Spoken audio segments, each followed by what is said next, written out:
UP में जब से पंचायत चुनाव शुरू हुए तभी से इस पर सवाल उठाए जा रहे हैं।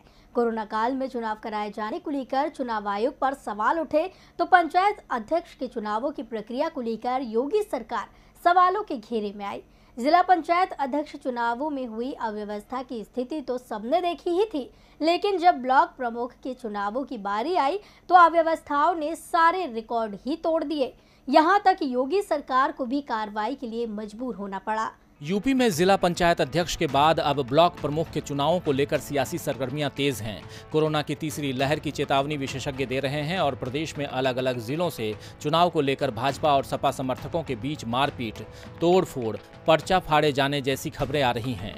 सीतापुर, फतेहपुर, बस्ती, गोरखपुर, देवरिया, श्रावस्ती, अंबेडकर नगर सहित कई जिलों से ऐसी खबरें आई हैं। लखीमपुर खीरी में तो एक महिला नेता के साथ सड़क पर बदसलूकी करते हुए उन्हें जबरन रोक दिया गया और पुलिस वहां खड़ी देखती रही, जो समाजवादी पार्टी की उम्मीदवार बताई जा रही हैं। उन्होंने लखनऊ जाकर सपा अध्यक्ष अखिलेश यादव को आप बीती सुनाई और अखिलेश यादव ने सरकार पर गुंडों को साथ देने का आरोप लगाया है। महिलाओं के साथ हो रही इस तरह की वारदात सरकार पर सवाल खड़े करती है। इस खबर के आने के बाद जब अखिलेश यादव एक्टिव दिखे तो उसके बाद एसओ समेत 2 पुलिस अधिकारी को सस्पेंड कर दिया गया। इन अलग अलग घटनाओं में कई लोगों के घायल होने की भी खबर है। सीएम योगी ने उधर कहा है कि मामले की पूरी जांच की जाएगी और इसके आदेश भी दिए गए हैं।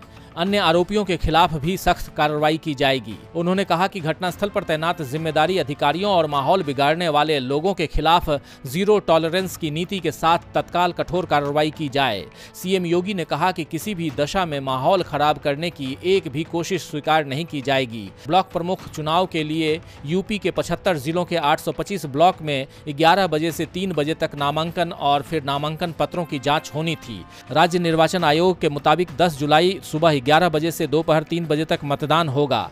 10 जुलाई को ही मतगणना भी होगी। चुनाव संबंधी पूरी कार्यवाही 3 दिन के भीतर पूरी कर ली जाएगी। इस दौरान अलग अलग ब्लॉकों से खबरें सामने आईं। महामारी में शांतिपूर्ण प्रक्रिया न करके इस तरह की वारदात सामने आ रही है।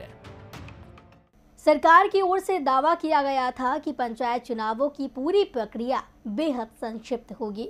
कोरोना गाइडलाइंस का पूरा ख्याल रखा जाएगा, असामाजिक तत्वों को चुनावी प्रक्रिया से दूर रखा जाएगा। लेकिन जो तस्वीर सामने आई है वो बेहद हैरान करने वाली है। इससे पहले भी पंचायत सदस्य और पंचायत अध्यक्ष पद का चुनाव हुआ था। गड़बड़ी की शिकायतें उस समय भी मिली थी, लेकिन इस बार इंतहा ही हो गई। विपक्ष सवाल कर रहा है कि जनता ने वोट नहीं दिया तो अब जबरन सत्ता हथियाने के लिए ताकत का इस्तेमाल किया जाएगा। जनता सब देख रही है, विधानसभा चुनाव दूर नहीं है।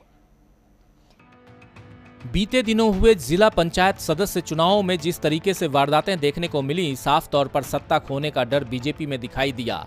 जिला पंचायत अध्यक्ष के चुनाव में सत्तारूढ़ बीजेपी ने 75 में से 66 सीटें जीती। वहीं सहयोगी दल ने 1 सीट पर जीत हासिल की है। बीजेपी ने 21 सीटों पर निर्विरोध जीत हासिल की। समाजवादी पार्टी समर्थित उम्मीदवारों ने 5 सीटें जीती, जबकि 3 सीटें रालोद, जनसत्ता दल और एक निर्दलीय उम्मीदवार को मिली। कई जगह तो बीजेपी के प्रत्याशी निर्विरोध ही जीत गए। विपक्षी पार्टियों के प्रत्याशी नामांकन भरने भी नहीं पहुंच पाए। पंचायत चुनाव भी इसी कोरोना काल में कराए गए, जिसके बाद दूसरी लहर ने दस्तक दी। इन पंचायत चुनावों में समाजवादी पार्टी ने बीजेपी को कड़ी टक्कर दी थी। तब से बीजेपी को सत्ता खोने का डर सता रहा था और बलपूर्वक चुनाव जीतने की कोशिश सरकार कर रही है। इन चुनावों को सेमीफाइनल माना जा रहा है। 2022 में फाइनल चुनाव यानी कि विधानसभा चुनाव होने हैं। साल 2016 की अगर बात की जाए तो जिला पंचायत अध्यक्षों के चुनाव में अखिलेश यादव की पार्टी ने 75 में से 60 सीटों पर कब्जा कर लिया था।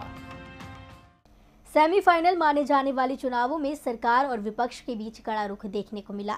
सपा ने जहां जिला पंचायत चुनाव में कड़ी टक्कर दी, तो वहीं जिला पंचायत अध्यक्ष पद के चुनावों में 5 सीटों से ही संतुष्ट होना पड़ा।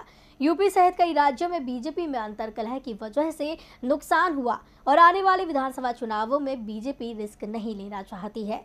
इसलिए जैसे ही मोदी मंत्रिमंडल का विस्तार हुआ, यूपी कैबिनेट विस्तार की अटकलें भी शुरू हो गई और अभी से चुनावों की तैयारी में पार्टियां जुट गई हैं।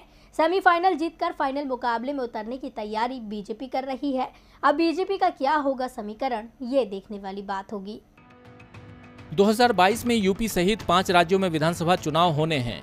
यूपी में आने वाले चुनावों को जीतने के लिए छोटे स्तर पर चुनाव जीतने की तैयारी बीजेपी कर रही है, लेकिन बीजेपी में भी बदलाव की अटकलें हैं। कयास लगाए जा रहे हैं कि मोदी कैबिनेट की तरह ही योगी कैबिनेट में भी बदलाव हो सकता है, जिसमें नाराजों को मनाने और सहयोगियों को साधने की कोशिश की जाएगी। बीते विधानसभा चुनावों में भी समाजवादी पार्टी बीजेपी के लिए टक्कर दे रही थी और इस बार भी समाजवादी पार्टी बीजेपी को हराने के लिए कड़ी मेहनत कर रही है, लेकिन बीजेपी का आगामी चुनाव से पहले ही रंग रूप बदला हुआ नजर आ रहा है। छोटे चुनावों में सत्ता का गलत इस्तेमाल कर जीत के आरोप बीजेपी पर लगाए जा रहे हैं। अब देखना यही होगा कि इन सेमीफाइनल में जिस तरह से सत्ता पाने की ललक बीजेपी में देखी गई और दूसरे प्रत्याशियों पर भी बल प्रयोग किया गया, क्या इस तरह से बीजेपी दोबारा सत्ता पर काबिज होने में सफलता हासिल कर पाएगी? दूसरी लहर के ठंडे पड़ते ही चुनाव कराने में राज्य आयोग जुट गया है। राज्य निर्वाचन आयोग ने सभी जिलों में कड़ी सुरक्षा का दावा किया था, बावजूद इसके घटनाएं देखने को मिली। इसी के चलते सत्ता पक्ष और विपक्ष में आरोप प्रत्यारोप भी किया जा रहा है। बीजेपी और सपा खुले मैदान में आ गई है और एक दूसरे पर आरोप लगा रही है।